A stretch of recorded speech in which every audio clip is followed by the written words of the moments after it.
Welcome to the virtual launch of Thallo's Mythbusters guide.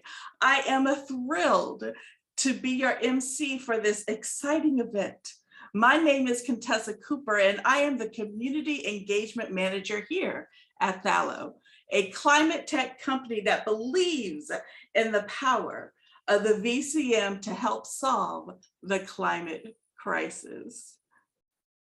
At Thallo, we are using blockchain technology to build a carbon exchange that allows businesses and individuals to buy, trade, and retire high-quality verified carbon credits. But what sets us apart from the rest? Three things. One, we put carbon credit developers first to capture more value. Two, we tackle the over-commoditization of carbon. And three, we focus on quality to make it easy for buyers and sellers to identify and purchase high-quality credits. We believe these key elements are essential to delivering the highest impact potential in the VCM. Today's webinar is supported by Climate Collective, a leading coalition of stakeholders from investors and nonprofit organizations to entrepreneurs and scientists, leveraging trusted, sustainable digital infrastructure to unlock verifiable climate action at scale.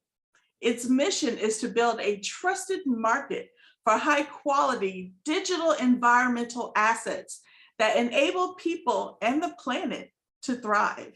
By using mass coordination tools to solve mass coordination problems, Climate Collective is advancing planetary health and a regenerative financial system.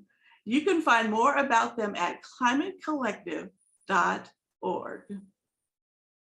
We are excited to launch our Mythbusters guide, designed specifically for those familiar with the voluntary carbon markets, but may not be as familiar with blockchain technology.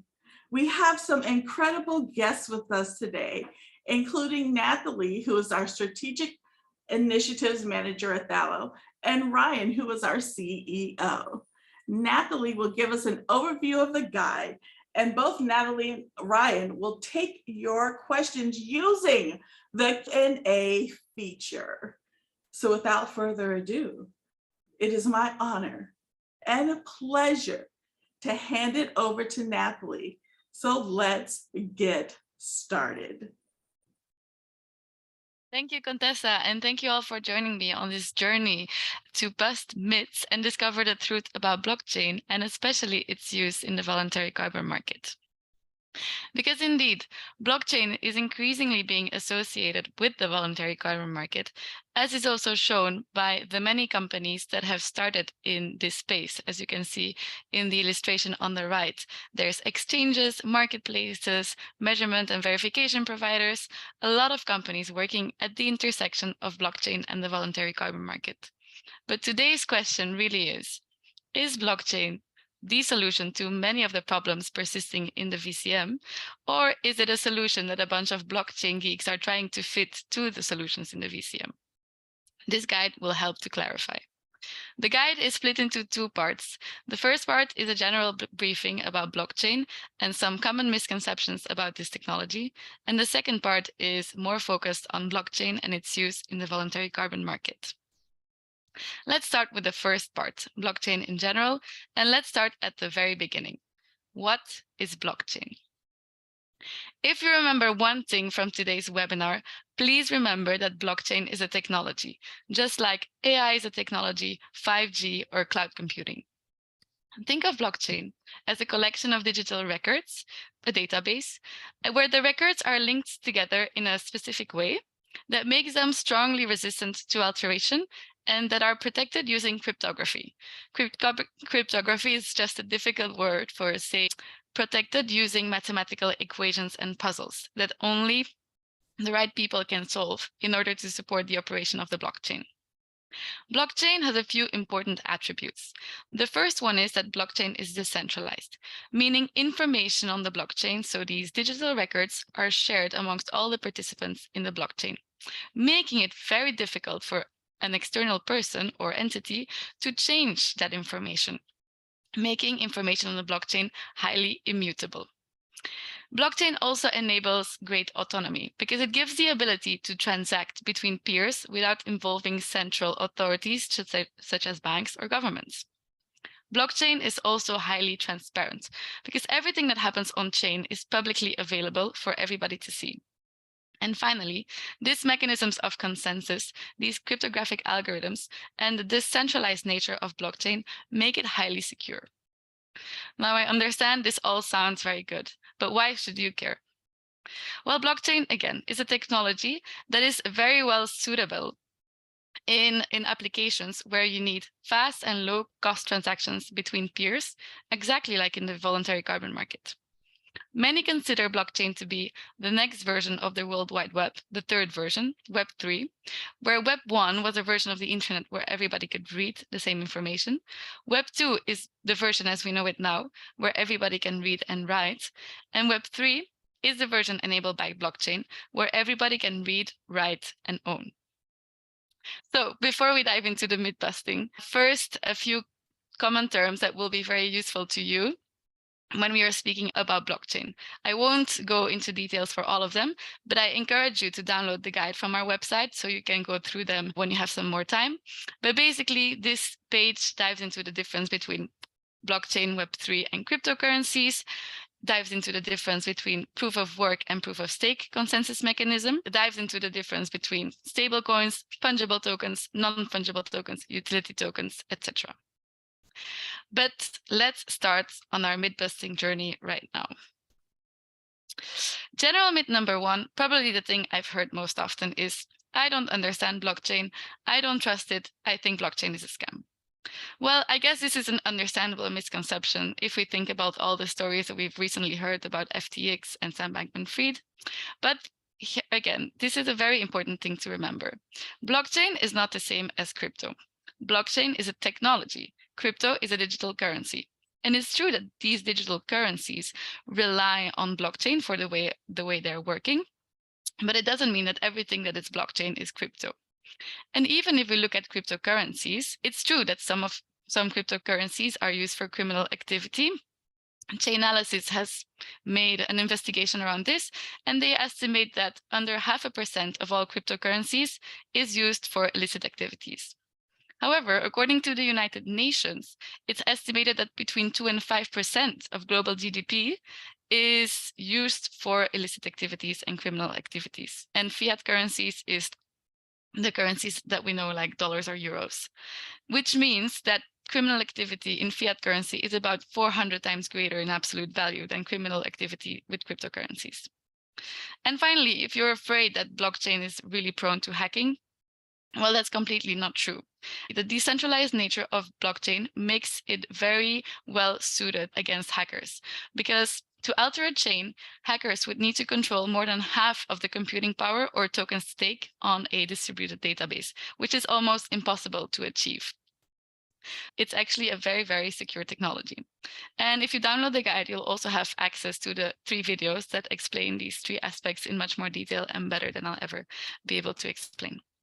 Let's move on to the second myth, something that I hear very often too. Hey, but you're working in climate tech, you're trying to solve climate change, but you're using blockchain. Doesn't that consume a lot of electricity and cause negative environmental impact? Well, it could be, but it depends. And it depends on the consensus mechanism. Probably the most well-known consensus mechanism is the proof of work consensus mechanism. That's also the one that Bitcoin uses. It's true. In a proof of work consensus mechanism, you need huge amounts of computational power to mine the next blocks and solve all the cryptographic equation, because you do it by brute force. However, there's also different consensus mechanisms, such as proof of stake or, for instance, Ripple's XRPL consensus mechanism, that are both very low energy. You might have heard about Ethereum's big merge last year in September. they changed their consensus mechanism from proof of work to proof of stake, and thereby reduced their energy consumption by 99.95%, making the electricity consumption negligible and the footprint as well. So of course, we at Thallo, we make sure that we're only building on blockchains that use low energy consensus mechanisms. General blockchain myth number 3, blockchain is inaccessible and benefits only the tech savvy. Well, that's completely wrong. Actually, the reason why blockchain was founded by the very early founders was that the founders thought that people have the right to interact freely with each other without any type of intermediary in digital life. And that's exactly why they created a technology that allowed people participating to transact between one another without using banks or governments and without being dependent on central authorities and third parties. The philosophy was that this would provide freedom and autonomy for all those who engage. And then I understand it might be quite scary to start working with blockchain. You don't really understand it. How can you start? But actually, again, blockchain is a technology, and this technology can be underlying to a Web2 interface. And Thallo, the Thallo exchange, is a very good example for that. Buyers and sellers will be able to access the Thallo exchange through a normal internet browser, and that internet browser, like the Thallo exchange, what's underlying is a blockchain technology transaction network. But of course, the ones who are using it don't necessarily need to know or understand anything about blockchain to be using our exchange. Basically, anybody with a computer and an internet connection is able to benefit from the benefits of blockchain. We've already finished the first part of the webinar. Let's proceed now talking about the use of blockchain in the voluntary carbon market. But first, let's do a status check of the voluntary carbon market and the way it looks today. Because the voluntary carbon market today has a lot of challenges. It's been growing steadily over the last few years, and more carbon avoidance and removal methods are being developed, and more capital is being directed to these projects. There's never as many companies as today who have communicated their net zero ambitions and made net zero claims.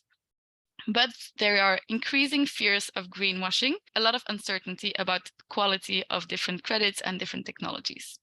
To solve this, everybody's kind of looking at greenhouse gas crediting bodies or the registries and lawmakers to see how Article 6 will be implemented, how do carbon credits on the voluntary market coincide with NDCs.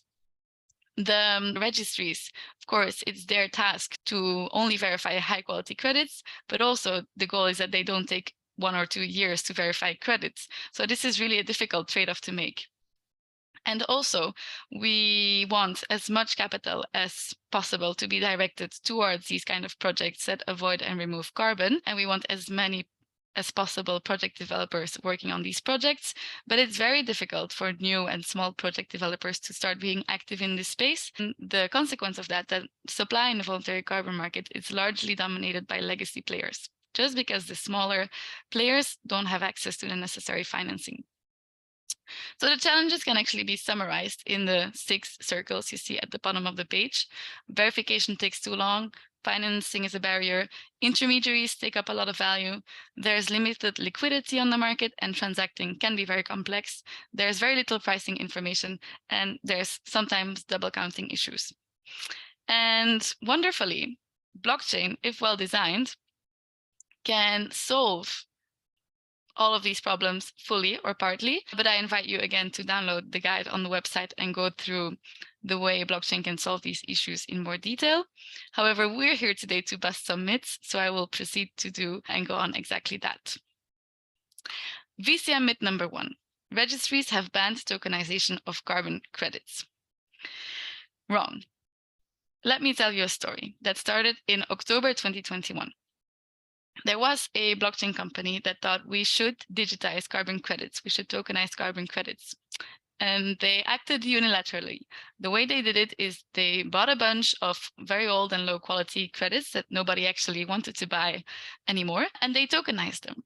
And there was huge demand for these kind of tokens. And so everybody started buying these tokens, and therefore they created actually a demand for what we called zombie projects. And another thing they did is before putting the credits on chain, they retired them. thereby defeating the actual purpose of buying and retiring a carbon credit to offset your own footprint. So, of course, the registries saw this happening, and that's why they reacted by issuing a moratorium on the tokenization of carbon credits in May of last year. So this wasn't a great situation for the voluntary carbon market and the blockchain market. But there was one positive aspect in this whole story, and that is that this sped up the registry's thinking about tokenizing carbon or digitizing carbon. So registries have started moving. Vera has organized a public consultation on digitizing carbon. Gold Standard has set up a working group of which Thallo is a part, and even the World Bank is looking towards blockchain to make a global database of all the carbon credits ever issued. So the truth about this myth is that carbon registries are very much in favor of digitizing carbon. They just want to do it in the right way, and they want to take their time.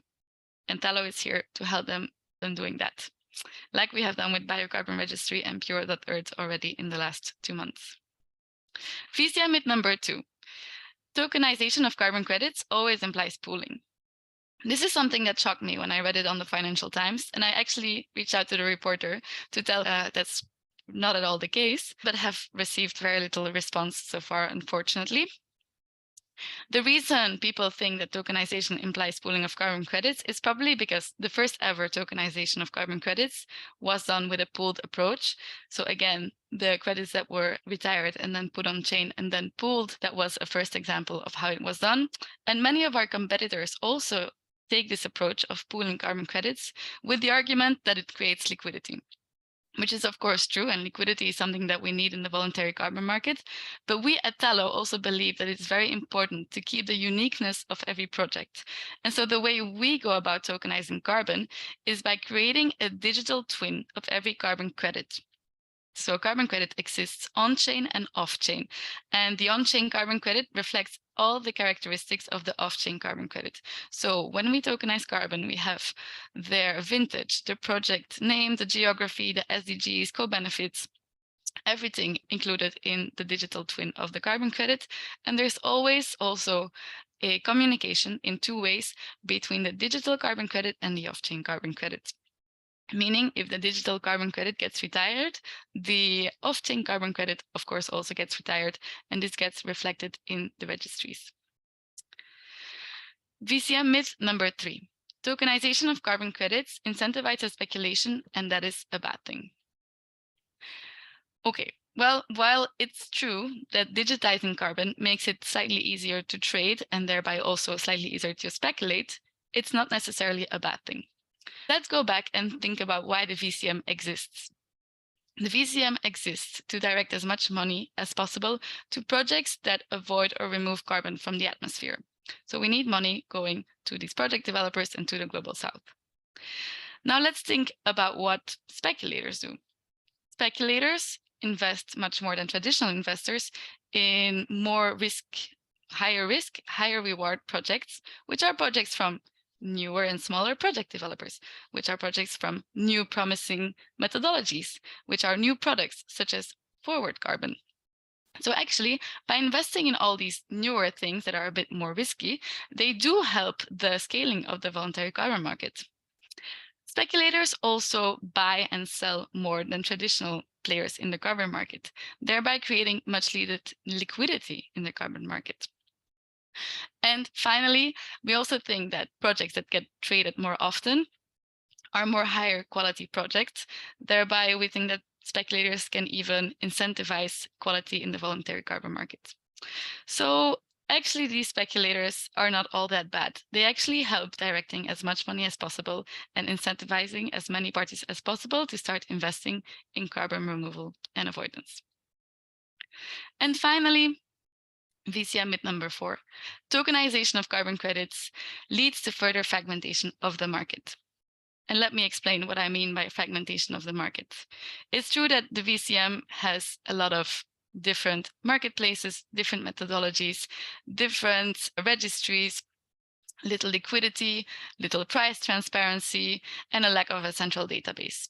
On top of that, there's also many intermediaries between the buy and sell side that form a huge source of fragmentation. Now, tokenization, if done right, and actually here I bring together all of the arguments that we've touched upon during this webinar, can solve many of those problems. Thanks to a two-way bridge like ours, working with the registries to digitize carbon can be a continuation rather than a fragmentation of the market. And by bringing credits on chain, everything becomes more transparent. Everybody can see who buys, who sells, how much, at what price, etc.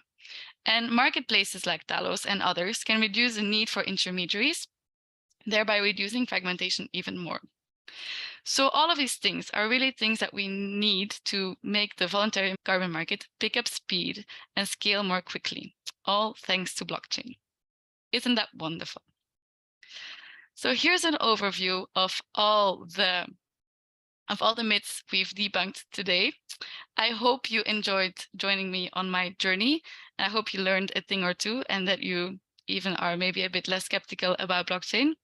I encourage you to download the guide from the website and take your time to go through it. There's much more in there than we had the chance to touch upon today. In any case, I thank you for tuning in, and now back over to you, Contessa, for Q&A. Natalie, such a wonderful and informative presentation. But I do have a couple questions. I hope you don't mind. If you don't pull carbon credits, how do you generate liquidity? Oh, yeah, right. That's a very good question. So it's true that pooled carbon is indeed better for liquidity, but we want to keep the uniqueness of every project. So we put a lot of thought into this, and we created something that is called dynamic pooling. So basically, on our platform, a buyer can go and create their own liquidity pools with the aspect that they find important in a carbon pool. So for instance, if you're a North American buyer, you might want to invest in projects developed in North America. So then you can filter on our website, which only for projects coming from North America. And you might find some biodiversity co-benefits really important. So you can add that as another filter, thereby creating a pool of projects that match your criteria. And then the pool will have a weighted average cost of all the carbon credits in that pool. And you can just buy that pool in a bulk. So we keep the uniqueness of every project, but still it creates liquidity for buyers. I think I have a better understanding now. Thanks for that. I still might have some questions later, but I know where to find you. Ryan, I have a question for you. If you had to choose the most important advantage Thallo derives from using blockchain in the products that you are building, what would it be? Good question. Firstly, big thank you to Natalie for a super comprehensive presentation, and to Contessa for the level of enthusiasm I expect I'll never be able to summon in my lifetime. So thank you for that. But really, I think this is a critical question to answer.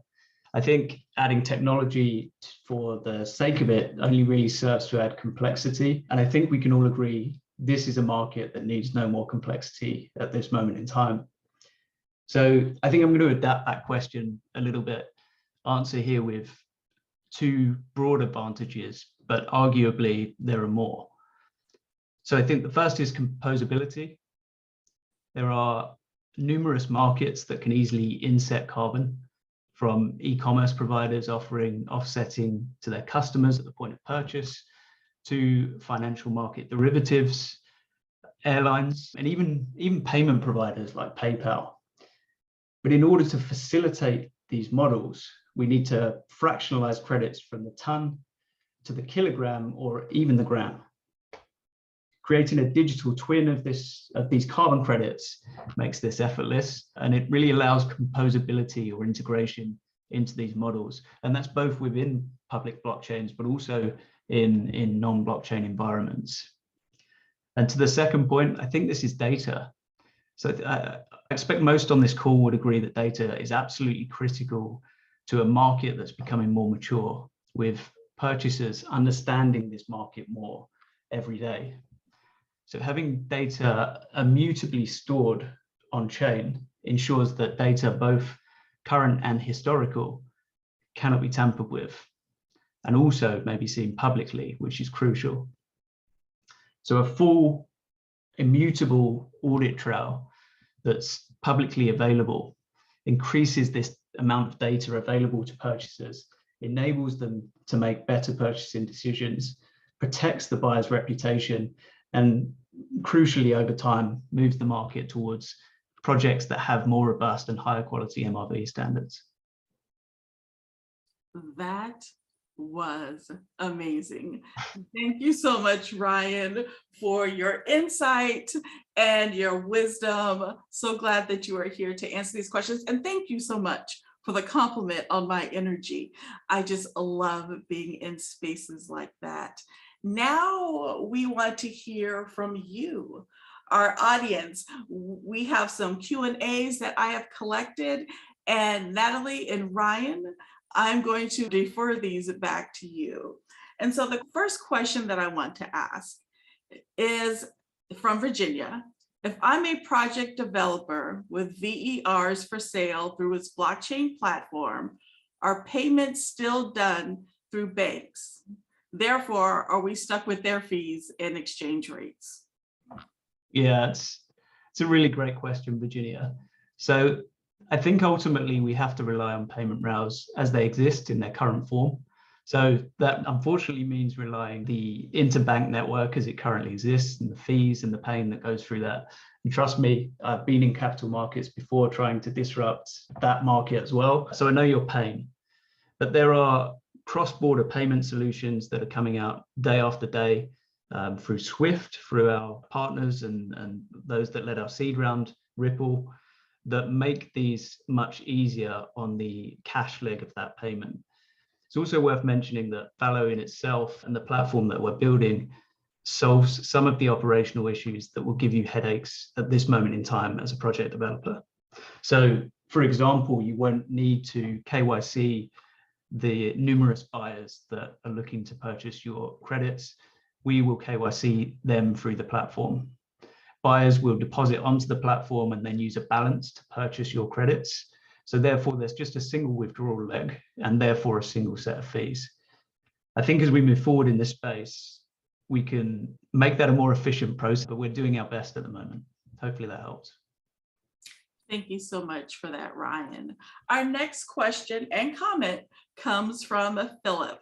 Thank you for being brave and courageous and stepping up to tackle these myths. This question is, how do you manage the hash integrity for on and off chain VCM records? One thing that blockchain does very well is data integrity. And that's data integrity in the past from the audit trail that will exist on chain, and to ensure that that data hasn't been tampered with. So for those of you that aren't technical, there's a hashing mechanism that takes place with any data that exists on chain. And what that means is if you change a single letter due to something called the avalanche effect, if you change a single letter in a set of data, once a block has been committed to the blockchain, then you'll get a completely new hash. So you can just compare hashes with the data that's stored on chain against the data that's being stored off chain with the MRV providers. If those hashes don't match up, you've got a problem. Somebody's tampered with that data somewhere. So ultimately, it's about comparing those data hashes, storing the data in a sensible fashion. Data is expensive to store on the blockchain, but we can store data off chain whilst retaining the integrity by using on-chain technology. But it's a really great question. Natalie, I have a question for you. You did all of this research and studying and put together this amazing presentation. And so my question to you is, if I wanted to learn more, what would be the best method to do so?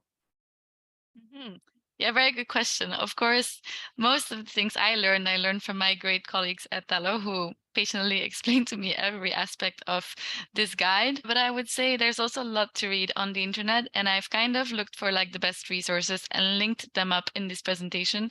So you'll see a lot of orange words in the presentation that all refer to the things I've read and the videos I've watched. So I would say maybe start here, start by downloading the guide and reading it into all of its detail, and especially the linked videos and resources that I've added to the presentation.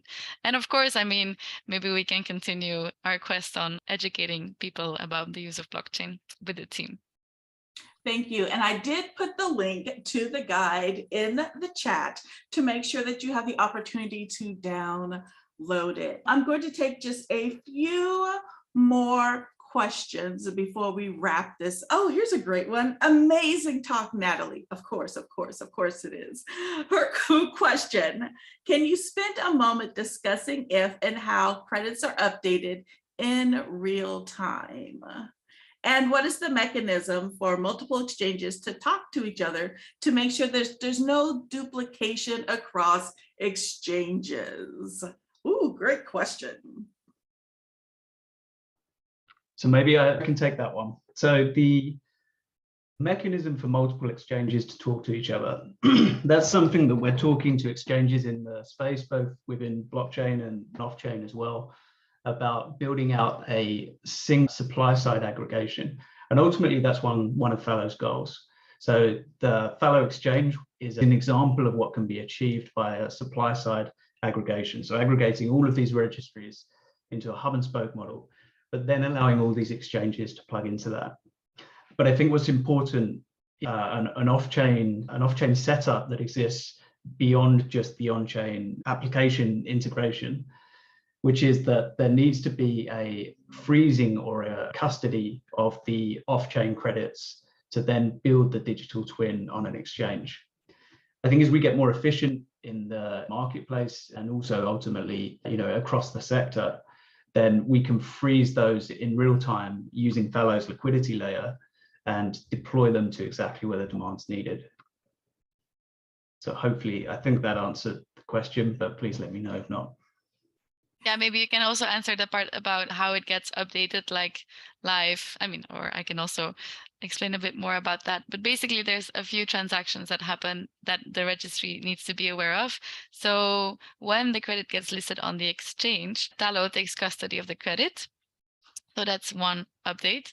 Then when the credit gets sold, of course, the ownership changes. We don't have custody anymore. And then there's a new owner of the credit.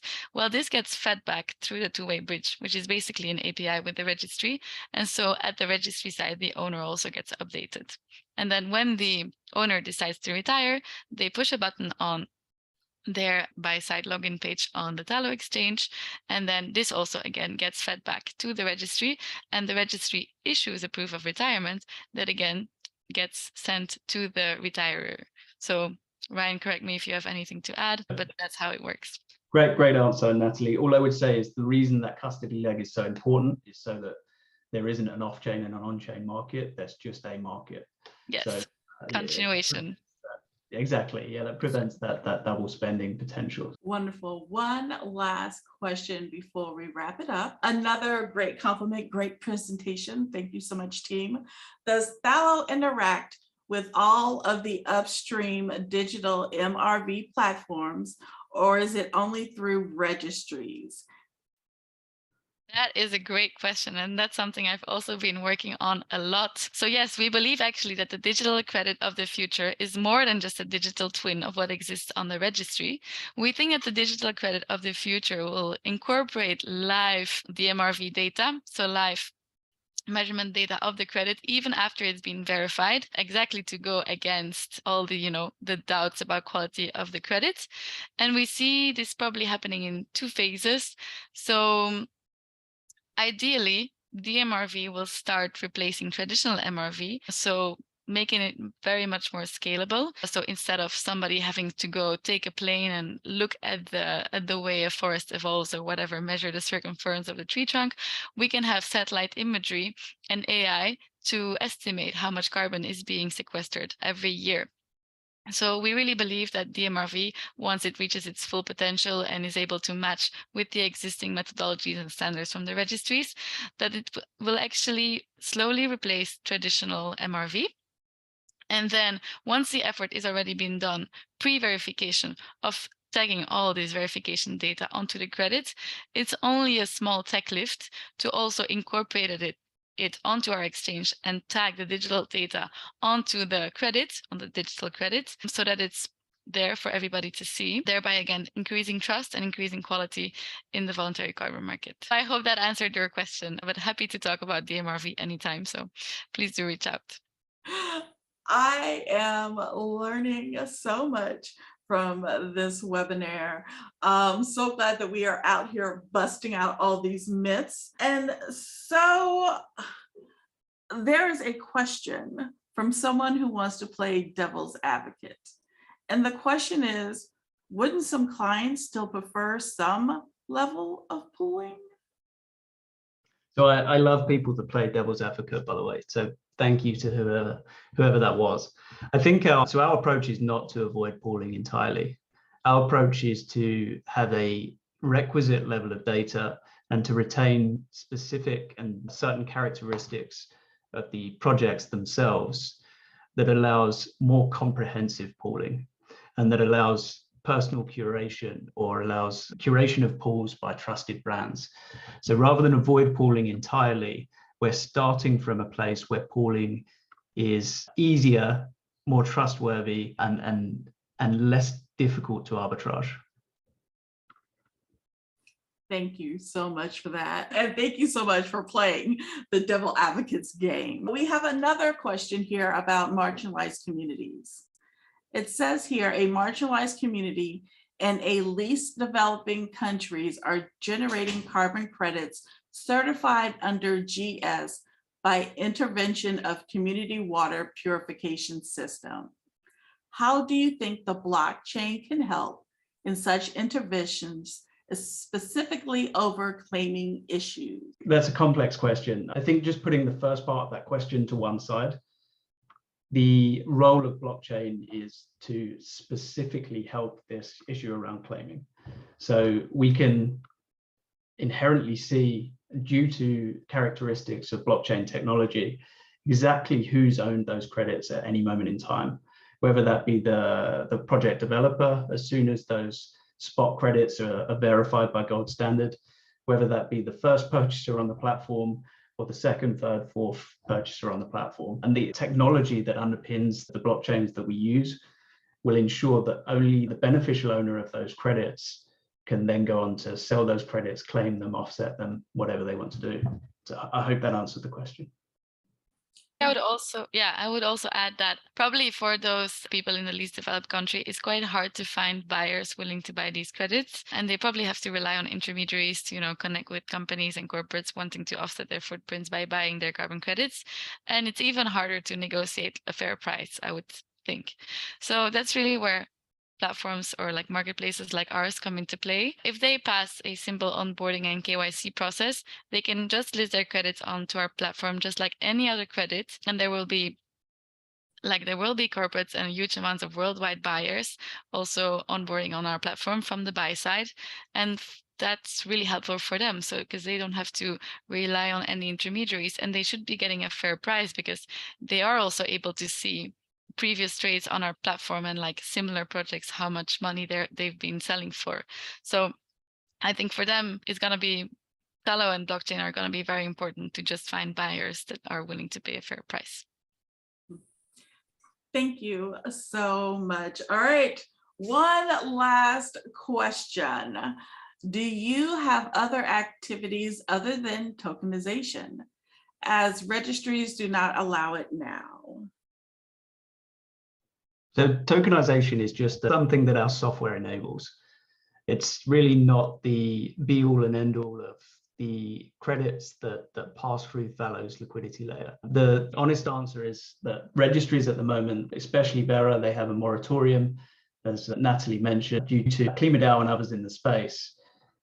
But it's important to note that registries aren't against tokenization per se. They're just conscious that they want to do it right this time. So they want to work with tokenizers, they want to work with digital carbon credit providers, just to make sure that everything's in line, just to make sure that the proper KYC is there, just to make sure that they can track those credits, that it's not extractive to project developers. So we're talking to almost every registry you can imagine, including the largest registries in the space, and they're all at different periods of allowing that tokenization. But we're very confident that in the coming 12 to 18 months, most of the registries in the market will allow tokenization in a way that defends their integrity standards. Yeah, maybe it's also worth saying that we have already integrated with 2 registries, namely Pure.Earth and Biocarbon registries. So that's what Definitely we're doing. worth mentioning. Yeah. More to come as well. More in the pipeline very soon. Yes. My head is spinning from all the information, all of the knowledge. I cannot wait to take some time out to process everything. If you have additional questions, if you need some time to process, the best way to do that is in our Thallo community. And I posted the link to our Telegram there in the chat. Feel free to join us there. I want to thank everyone for joining us on this Mythbuster journey. Special thanks to Climate Collective for all of your support. And thanks, of course, to Napoli for all of her research and Ryan for all of his wisdom. Before we wrap up, do either one of you have any final thoughts that you would like to share with the audience? Just one from me. I know there are a bunch of questions that came in, really good questions. We've taken note of those, and if it's okay with you guys, we'll reach out and answer them in person. Yep. And my takeaway would be, please remember, if you remember one thing, blockchain is a technology, and it is a technology that has the potential to unify the carbon markets in a way it's never been unified before. Such a wonderful last thought. We hope that you found this webinar informative and it cleared up some of the myths surrounding blockchain technology. I know it did for me. If you have any further questions or would like to learn more about Thallo and our work in this space, please don't hesitate to reach out to us. And don't forget to download our Mythbusters guide if you haven't already. Thank you so much for joining us, and have a great, amazing, wonderful rest of your day.